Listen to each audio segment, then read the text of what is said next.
Welcome to the Hourglass. I'm Payson, and today we're going to flip the glass and ride the sands of time back to 1914 when the world was on edge as archdukes were assassinated, alliances activated, and Germany believed they had a plan that could end a war in 6 weeks.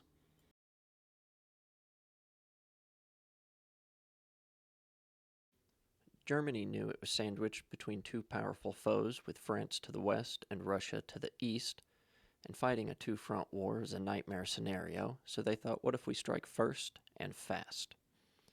The Schlieffen Plan, originally drawn up by Count Alfred von Schlieffen in 1905, was to swing the massive German army through neutral Belgium like a door, swing around Paris, knock out France in just a few weeks, and then pivot east to go deal with the Russians. It's elegant, ruthless, and brilliant on paper, but there are cracks. Firstly, invading Belgium would drag Britain into the war. Second, it assumed France would fall quickly, which would prove to be a dangerous underestimation on their part. And third, it relied on the Russians moving slowly. And as luck would have it for the Germans, they were not.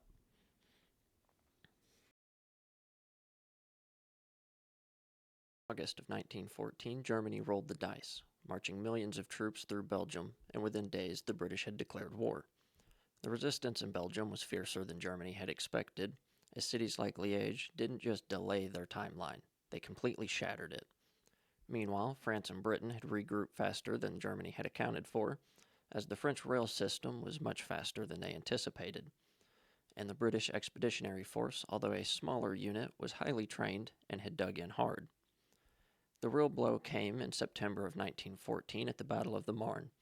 German forces had pushed to within 30 miles of Paris, with victory practically in sight. But French and British forces launched a surprise counterattack, and the Germans were forced to retreat. The Great Loop West had bent and then broke.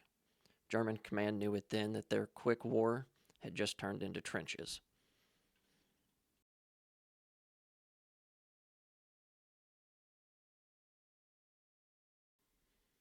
So what went wrong?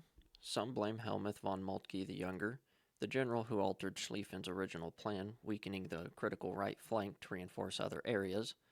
Others argue that the plan was flawed from the start, too rigid, too ambitious, and too optimistic about logistics and resistance. Whatever the case may be, the consequences were enormous. Belgium was ravaged.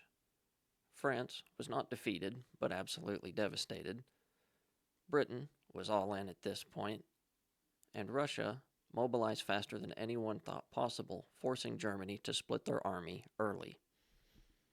By winter of 1914, the Western Front had frozen into trenches.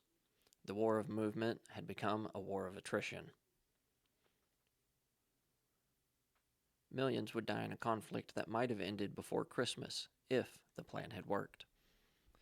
If you like today's story, be sure to hit that like button and subscribe. We sure do appreciate it here at Carroll County Broadcasting.